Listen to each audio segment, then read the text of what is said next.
In the middle of the 12th century, if you had approached any scholar in Baghdad, Constantinople, or Beijing and asked about the most formidable military force on Earth, none would have identified the fragmented tribes inhabiting the windswept steppes north of China. These horseback nomads, fighting for survival in what is now Mongolia, appeared doomed to a life of endless minor conflicts and seasonal wandering. However, within just one generation, these so-called barbarians would establish the largest continuous land empire in recorded history, extending from the Pacific Ocean all the way to Vienna's doorstep. To grasp how this transformation happened, we must first travel to the steppes themselves, an immense and harsh terrain that shaped a people capable of conquering half the known world. The vast grasslands occupy a severe zone situated between various realms. Spanning over 600,000 square miles, this elevated plateau lies between the Siberian woodlands to the north and the Gobi Desert to the south.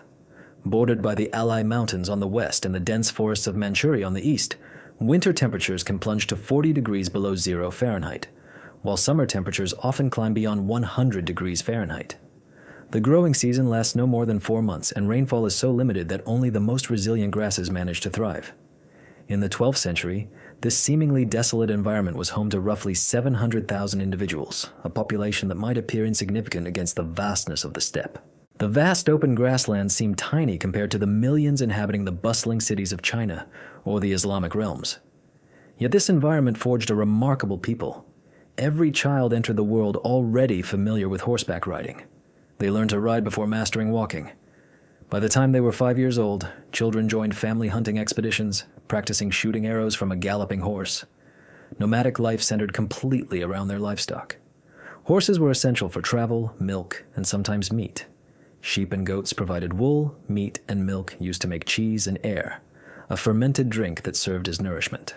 Camels bore the heaviest burdens during seasonal migrations, while cattle supplied leather and extra food supplies. A clan's wealth was measured not by land or riches, but by the size of their herds. This lifestyle required perpetual movement.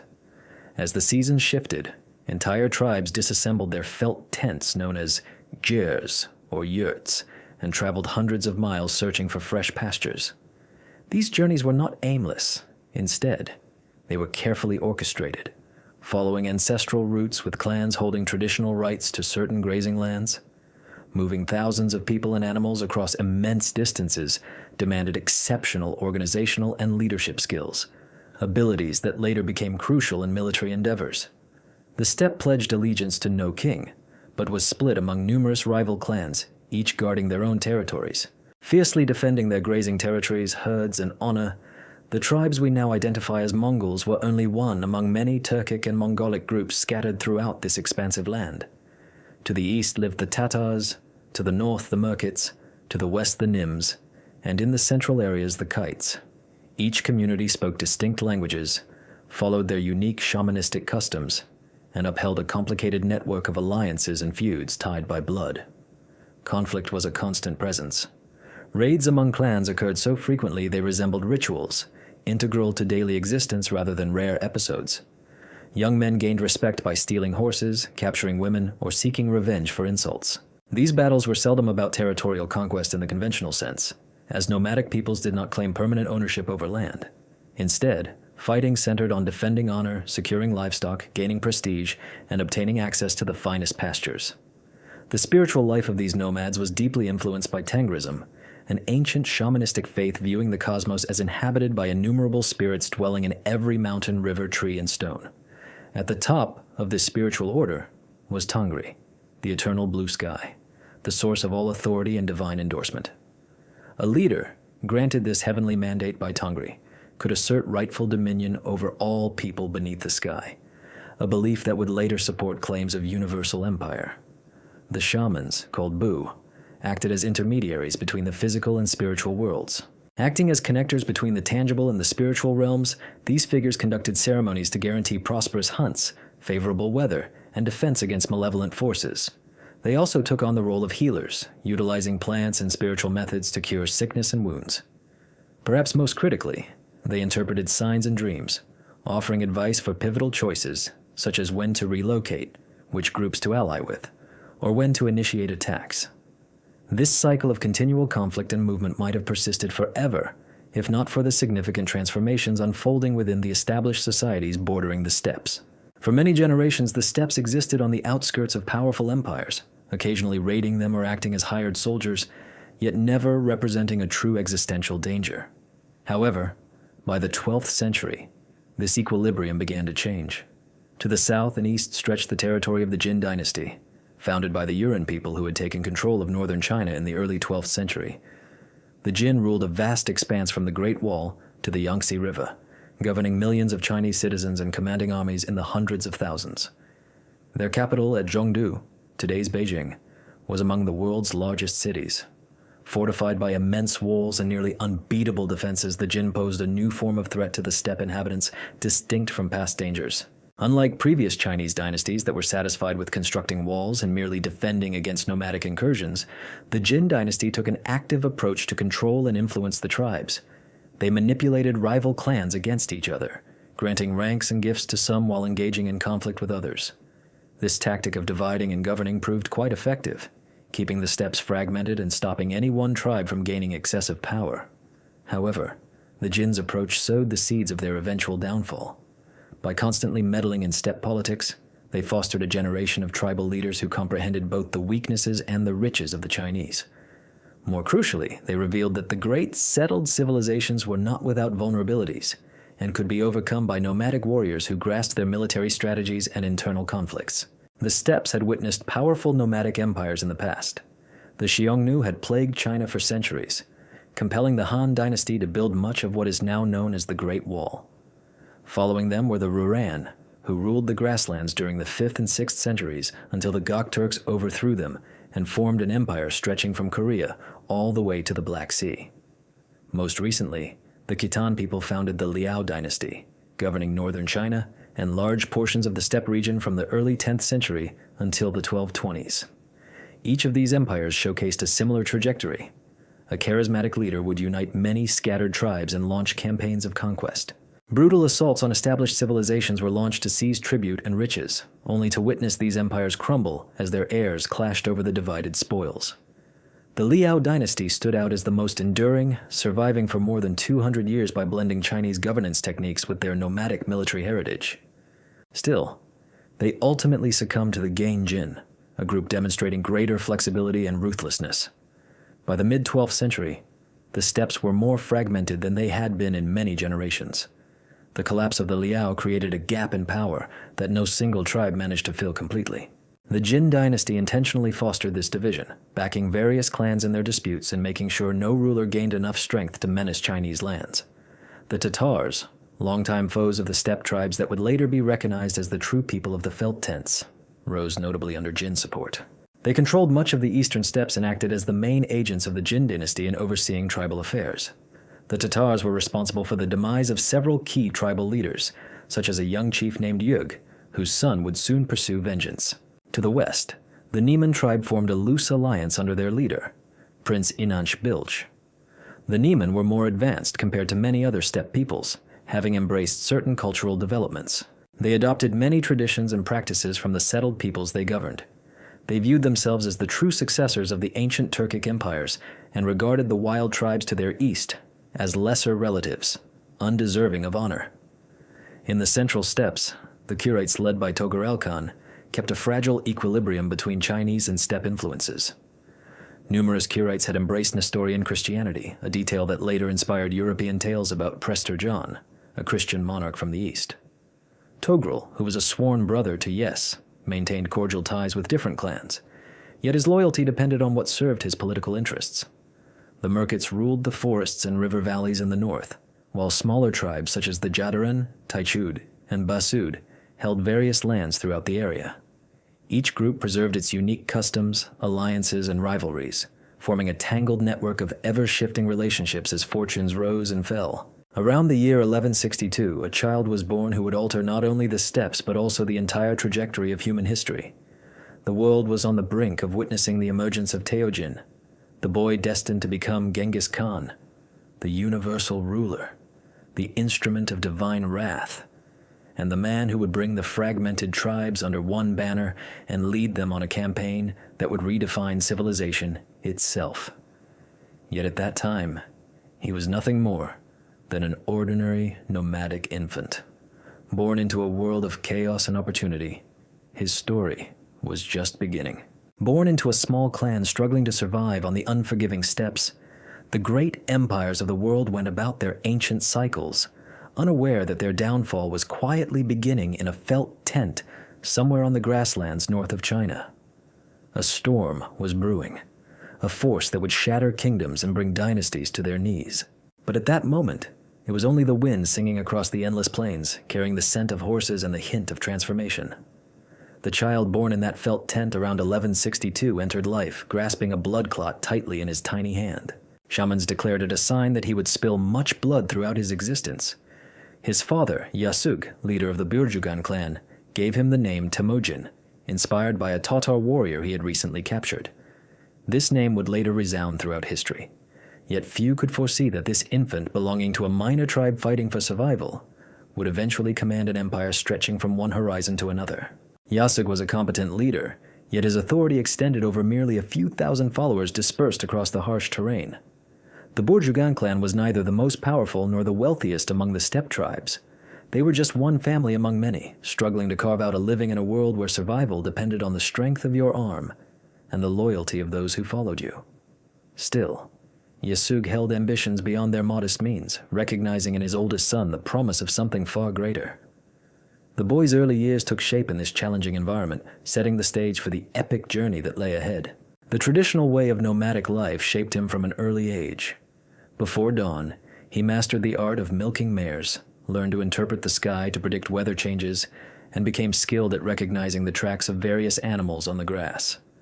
By the time he was 4 years old, he could remain seated on a horse running at full speed. At 6, he was already hunting small game using a bow, crafted to fit his youthful stature. However, Temujin's upbringing was not limited to survival skills alone.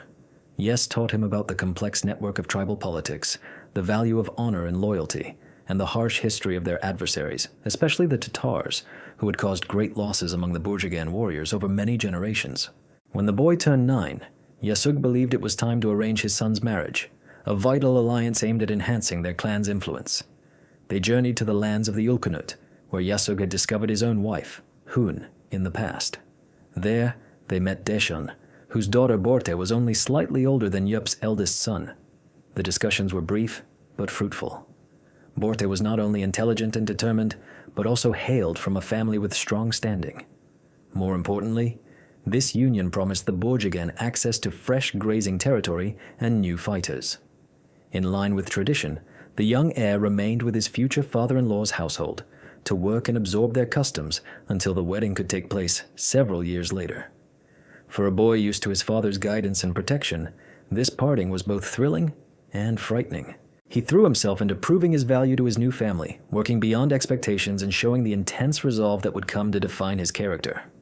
However, fate had different intentions. On his return journey, Yasuge came across a group of Tatars who recognized him despite his efforts to remain unnoticed. They invited him to join their meal, an offer that could not be declined without causing a fatal insult. The Tatars, holding on to old grudges and seizing a chance for revenge, poisoned Yasuge's food. He barely made it home before the poison fully took hold. Yet within 3 days, the chief of the Burjugan passed away, struggling to speak his final words as he urged his people to bring his son back at once. A messenger hurried to the old Kunut lands with news that would forever alter the boy's innocence. At the age of 10, he was suddenly thrust into a role far beyond his years. The boy who had been learning to care for sheep and horses was suddenly expected to lead warriors and face decisions that could decide the fate of his people. The harsh realities of steppe politics showed no mercy. Without Yasugai's commanding presence, the Burjugan Confederation swiftly began to fall apart. Rival leaders who had once accepted Yasugai's rule saw no reason to obey a mere child. The Taichi clan, guided by Targutai, who had long resented the rule of Burjugan, wasted no time in pushing to take control over the divided tribes. Holan, the boy's mother, struggled fiercely to keep the Confederation intact. She traveled between camps, appealing to her late husband's legacy and urging the clans to remain loyal to his son. Yet on the steppes, only power commanded respect, and a widow with small children offered little to battle-hardened warriors hungry for fame and spoils. Gradually, the groups that had supported Yug departed, taking their livestock and weapons to pledge allegiance elsewhere. The final ruin came when Targutai boldly proclaimed the Burjugan unworthy to lead any longer. In an act meant to disgrace them, he commanded Yugai's family to abandon their ancestral camping lands and survive alone in the wilderness. The boy who had anticipated inheriting his father's role found himself exiled at the age of 11, burdened with protecting his mother, his younger brothers, Kasar, Kejun, and Tamuji, his half-brother Belg, and his sister, Temulun. The years that followed pushed every part of Tujin's spirit to the limit. The family endured by scavenging for roots and berries, fishing in streams, and hunting small animals with makeshift tools. Their garments came from the pelts of rats and marmots, and often they faced days without enough food. Holin, who once had been a chief's wife, was now bent over the earth searching for wild onions and garlic.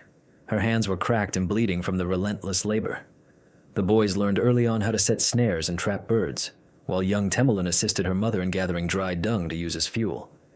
It was a harsh existence that demanded every ounce of resilience. During these difficult years, Yasugai's oldest son began to cultivate the traits that would later define him as a legendary leader. He assumed the responsibility of ensuring his family's survival with a wisdom far beyond his age, often sacrificing his own meals so that his younger siblings could eat. He developed a strategic mindset, recognizing that one wrong move could result in the demise of all of them. Above all, he started to grasp the true essence of power, not something inherited or given by tradition, but earned through inspiring loyalty and achieving results. Although the family lived in isolation, it was not total. Occasionally, they came across other outcasts and refugees fleeing tribal wars. Some of these wanderers joined their small group for a time, attracted by Holin's reputation for insight and Temujin's rising fame for fairness and resolve. These early followers eventually became the foundation of what would grow into the most dreaded army the world has ever known. One crucial bond formed during this era was with Jamuka, a young man from the Jadaran clan, close in age to Yasugai's son. Having known one another since childhood, their friendship deepened during their exile. By following an ancient tribal custom, they became blood brothers, exchanging gifts and pledging everlasting loyalty. Jamuka was charismatic, well-connected, and hailed from a more powerful clan than the scattered Borgjugan. For the young exile, this bond provided both emotional comfort and possible political benefits. The two young men complemented each other remarkably well. Jamuka was articulate and refined, at ease navigating the intricate customs of tribal diplomacy. The future Keichen took a more straightforward and practical approach, concentrating on tangible achievements rather than elaborate formalities. Together, they started to gather support from various minor clans and marginalized groups, forming an alliance based on personal allegiance instead of established tribal loyalties. However, their companionship was not destined to endure. Their fundamental differences in personality and ambitions led to rising tensions that ultimately escalated into open conflict. Jamuka embodied the conventional aristocratic vision of leadership, convinced that noble birth and lineage justified a man's claim to power. His blood brother, shaped by hardship and exile, adopted a vastly different outlook. He believed that rank should be earned through merit and accomplishments, maintaining that even a person born in humble circumstances could achieve greatness by proving their value. The final rupture occurred during a hunting trip when the two blood brothers were in their early 20s. According to the secret history, the primary account of these matters, a quarrel broke out over how to distribute the hunting rewards. Though the dispute was minor, it exposed deeper disagreements about leadership and governance. Jamuka assumed automatic deference.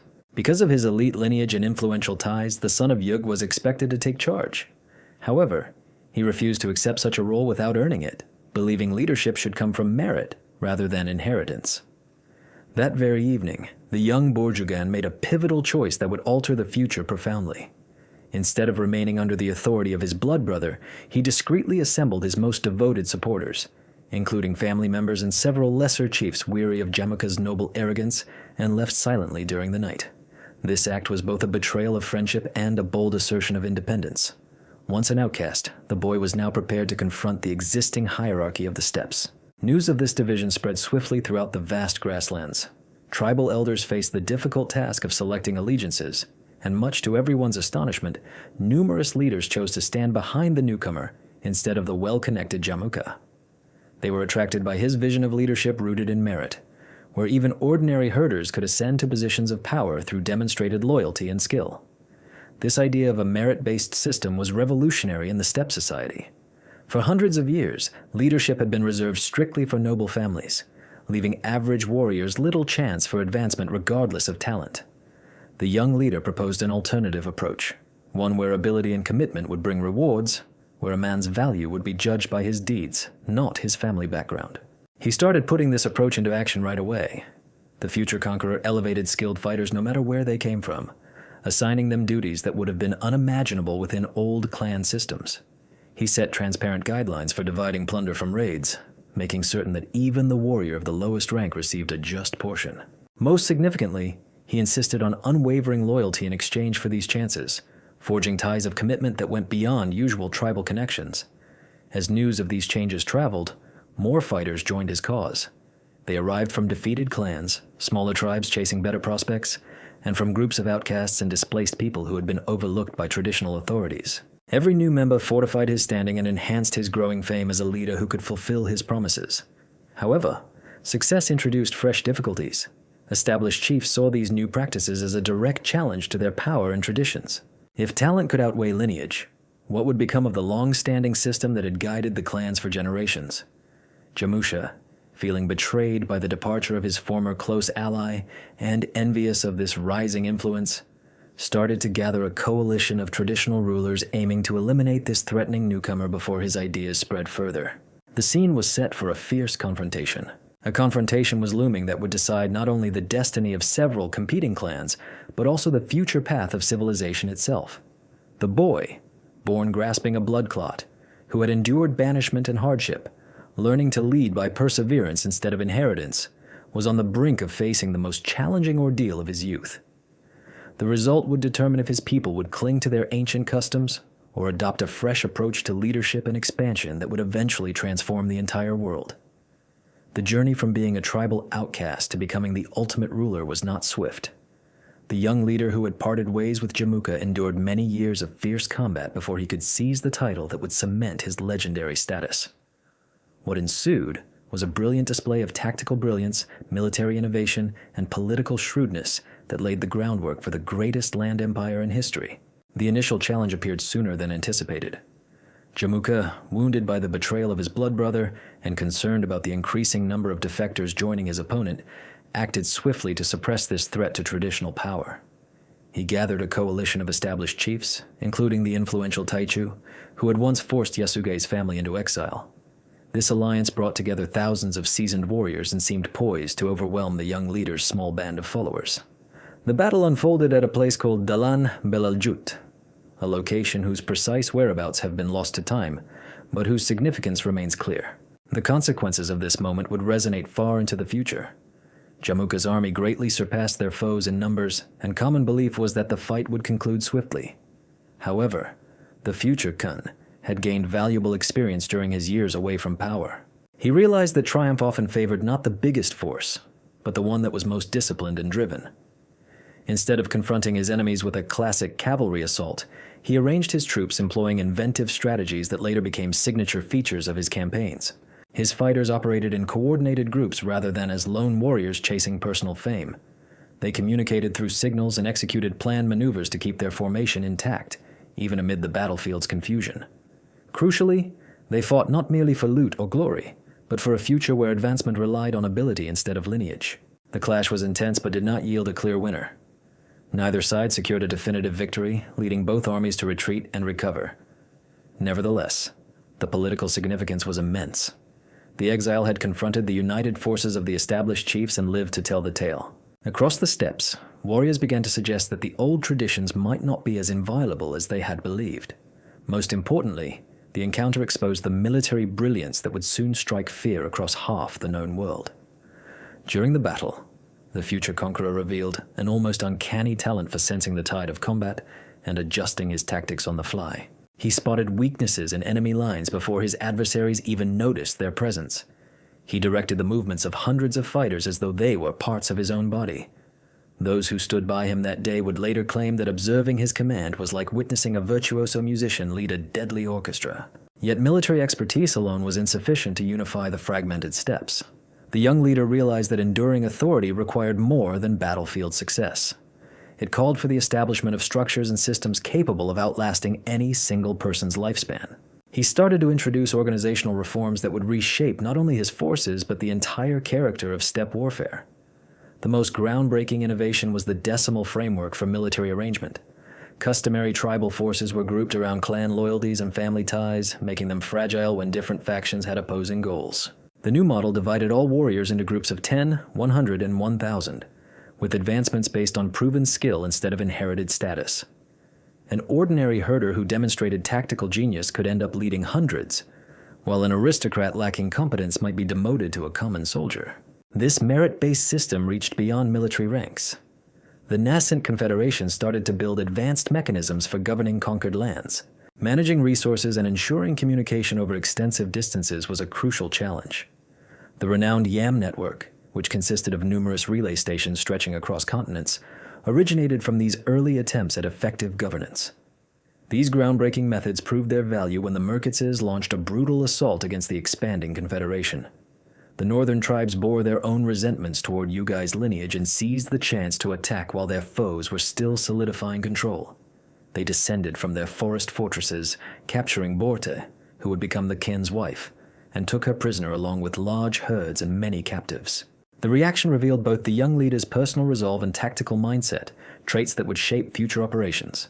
Instead of rushing into a hasty, emotionally charged pursuit, he dedicated several weeks to meticulous planning.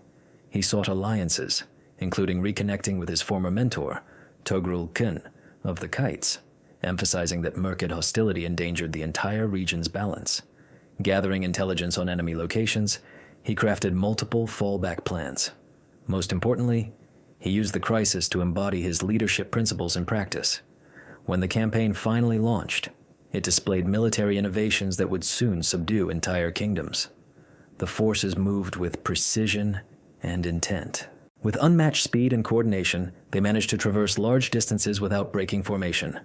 They utilized deceptive maneuvers to mislead their opponents regarding the true path of their assault. Advanced intelligence networks were employed to monitor enemy positions and detect weak points. The Merkitzes, who were used to conventional raiding tactics, were entirely outmaneuvered by foes who seemed to predict their every action. The rescue of Borta was executed with very few casualties, yet the wider campaign aimed for far greater achievements. Instead of merely retrieving stolen goods and retreating, the Confederation gradually dismantled Merkit dominance throughout the northern steppes. Several Merkit clans became part of the expanding alliance. Their fighters gained the same chances for progression that had drawn many others to join. Other clans were either scattered or annihilated, with their leaders publicly executed to serve as warnings to future adversaries. This victory over the Merkitzes cemented the growing leader's reputation as a person who could fulfill his commitments. Warriors previously reluctant to leave old loyalties started to flock toward an organization that valued skill and provided genuine pathways for advancement. The Confederation's numbers rose from a few hundred to several thousand, then surged to tens of thousands as news spread about this fresh style of leadership emerging across the steppes. However, rapid expansion also introduced new difficulties. The Tatars, long-standing opponents of the Burjugan clan and longtime supporters of the Jin dynasty, saw the rising power with great concern. They had played a crucial role in defeating Yasug and had assumed his son would remain little more than a minor annoyance. However, the change from scattered exiles into a strong military force threatened not only the Tatars' interest but also the entire power equilibrium that the Jin had worked diligently to establish throughout the area. The Jin's approach of dividing and controlling required that no single steppe leader become influential enough to endanger Chinese lands. For countless generations, they manipulated various tribes against each other, backing whichever faction appeared weaker, thus keeping the nomads engrossed in internal disputes rather than pursuing external conquests. The rise of a figure capable of uniting desperate clans under one flag posed a serious threat to this delicate arrangement. The Tatars acted swiftly to remove the danger before it could grow. They gathered their most skilled fighters and initiated a well-coordinated attack aimed at destroying the upstart confederation before it could fully solidify its recent advances. This campaign would challenge not only military tactics, but also the essential question of whether leadership based on ability could overcome traditional tribal systems. The battle that followed was unlike any the steppe had experienced before. Instead of the customary raids and short-lived alliances typical of earlier conflicts, a new kind of confrontation unfolded. This conflict was a battle for the very essence of nomadic culture. The Tatars embodied all that the old order represented. They had seasoned leaders, proven fighters, and the support of the most dominant empire in the region. Their adversaries, however, stood for a bold and unproven vision of what the future could hold. Under the guidance of a man who had earned his skills through endurance rather than noble birth, The campaign stretched across numerous theaters, with both sides aiming to secure decisive advantages by forming alliances and positioning strategically. The future Khan showed diplomatic talents that would later rival his military brilliance. He secured treaties with smaller tribes that saw promise in backing the challenger over the entrenched regime, offering tangible rewards while isolating rivals through a mix of threats and incentives. The turning point arrived when the Tatar forces attempted a surprise attack during a season when the Confederation's warriors were dispersed widely, looking after herds and families instead of being gathered for combat.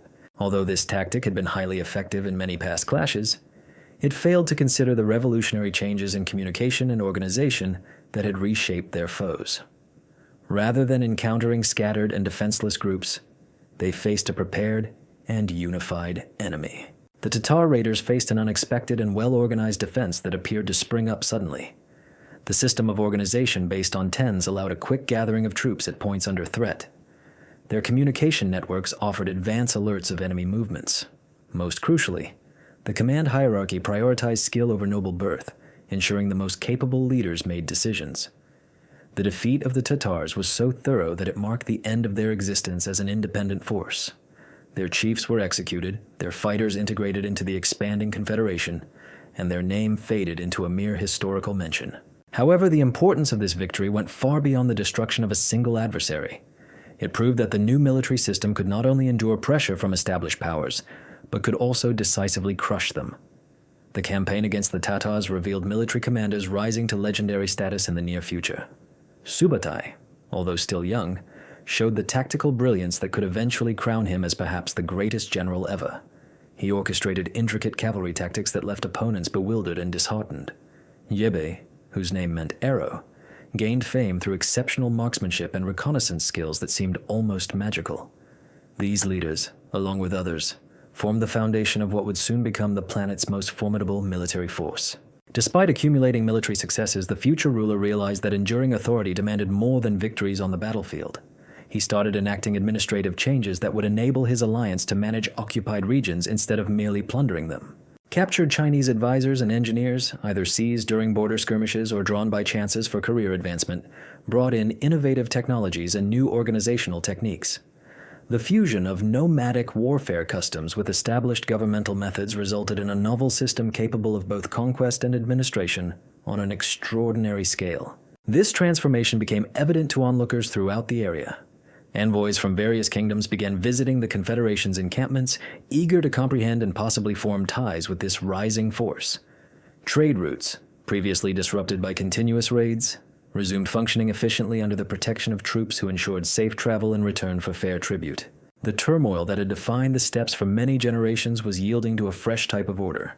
However, tougher challenges were still awaiting. The Confederation had demonstrated strength against conventional tribal foes, but its ultimate trial would come when confronting the organized armies and advanced fortresses of established civilizations. The Jin dynasty, disturbed by news of unity among their northern neighbors, triggered preparations for what appeared to be an unavoidable clash. The scene was ready for battles that would decide if the advancements born on the steppe could prevail against the military customs of the most developed societies on Earth. The young leader, once cast out from his homeland, was now ready to confront powerful empires. The systems he had established were about to undergo their most demanding challenge. The warriors who had stood by him from humble beginnings were set to break through defenses that nomads had never breached before. The world was on the brink of seeing if the change started in the felt shelters of the steppe could alter the fate of kingdoms and dynasties that had lasted for hundreds of years. By the year 1206, the once divided tribes of the steppe had been united under a single flag. During a grand meeting named Oral Tai, the gathered chiefs declared their leader Genghis Khan the universal sovereign. The boy who had held a blood clot at birth, survived exile and hardship, and mastered leadership through ability rather than birthright, now held the devotion of nearly every fighter from the Alai Mountains to the Manchurian forests. Yet, this marked only the beginning. The real challenge to his revolutionary system awaited when facing the armies and fortifications of the greatest powers worldwide. The passing of the Great Khan in 1227 sparked the first crisis over succession. The young empire's history took a pivotal turn when a Kurultai was summoned to choose the new leader from Genghis Khan's sons, following their ancestral custom. The decision landed on Ogei, the third son, whose blend of administrative talent and diplomatic insight made him appear best equipped to oversee an empire that had expanded far beyond its nomadic roots. Ogei's appointment was deliberate. His older brother Yoshi faced doubts over his legitimacy due to the circumstances of his birth, while Chaghatay's strict loyalty to traditional law made him unfit to manage diverse populations. Ogei, however, brought the adaptability and forward thinking needed to evolve a coalition of tribes into a genuine empire. He recognized that conquest was merely the beginning. Enduring power demanded building institutions capable of managing vast lands and varied peoples. The new Great Khan inherited more than just military strength. His father had started the transformation from nomadic warriors into imperial rulers, but the task was far from finished. Skilled Chinese engineers and bureaucrats had joined the expanding confederation, offering advanced methods in siege warfare, city planning, and regional governance. Persian and Central Asian traders had also developed trade routes connecting the steppes to markets across Eurasia. The main challenge now was to integrate these diverse components into a unified system of imperial governance. One of Ogei's earliest goals was to complete his father's unfinished military campaigns. Although the Jin dynasty had endured crushing defeats in previous wars, they still held a large part of northern China. Their capital city, Zhongdu, had fallen, yet a substantial number of Jin troops remained active, and their southern lands were mostly untouched. The thorough eradication of this long-standing adversary would prove the new regime's determination to finish the work that had been begun. The final confrontations with the Jin revealed how much the nomadic war machine had developed since its origin on the steppes. Chinese siege engineers who once defended the former enemies were now serving them as conquerors, using sophisticated artillery and tunneling methods against fortified strongholds. Intelligence networks reaching across continents delivered precise information about enemy troop movements and strategies. Most impressively, the attacking forces showed unmatched discipline in managing supply routes and coordinating missions across extensive distances. The capture of Qiang in 1233 signaled the practical collapse of the Jin dynasty. Although pockets of resistance lingered for several more years, the triumph of the campaign depended as much on innovative administration as on battlefield skill. The conquerors adapted to governing captured lands by involving local officials and preserving existing structures when they were effective, rather than merely looting. This method became a defining feature of imperial growth, enabling swift integration of new territories without the enormous bureaucratic burdens that had weakened earlier nomadic empires. However, while these eastern campaigns were underway, Ogade was organizing operations on a vastly different level. The western borders of his realm touched regions that few steppe dwellers had ever encountered: the dense forests of Russia, the expansive plains of Eastern Europe, and beyond those, kingdoms whose existence was more myth than fact to most nomads. The chance to conquer these far-off lands promised riches and fame far greater than anything the steppes had seen before. The mastermind behind the push westward was Subutai, now acclaimed as the most outstanding military mind of his era.